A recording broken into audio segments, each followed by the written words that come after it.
Thank you, Senator Fisher. Senator Manchin, please. Thank you, Mr. Chairman. Thank you, Secretary Granholm and Administrator Ruby, for being here. I appreciate it. I recently went to Ukraine and saw firsthand the impact of the war on their energy infrastructure. Russia is targeting with missiles and drones on a daily basis and making it almost impossible. Also, Ukraine's energy grid leading to outages not only further compromises their Zaporizhzhia nuclear power plant, but it's also compromising the 3 other electric producing nuclear power plants in Ukraine. They all require external power to operate their reactor cooling systems. And they were very much concerned about that and essential nuclear safety and security functions that go with it.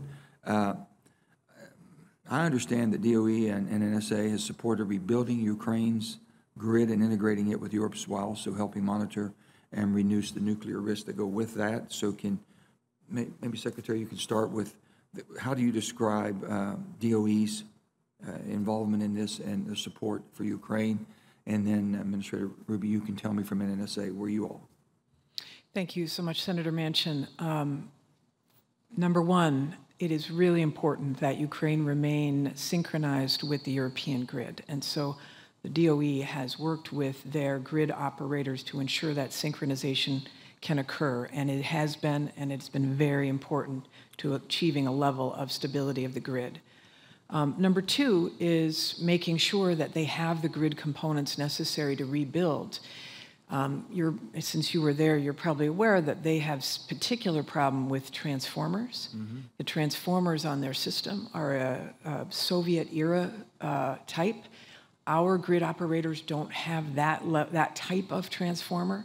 However, they have provided us with pages of lists of grid components that they need, whether it may be switch boxes, circuit breakers, et cetera.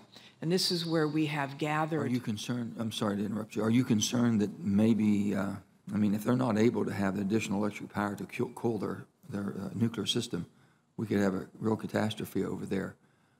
Are you concerned about that? And that's the reason we're working and trying to backfill. How about our European NATO allies that have those same European? Are you able to connect that? Yes. In fact, our allies have been tremendously helpful, and some of them actually do have access to the kind of transformers that they need.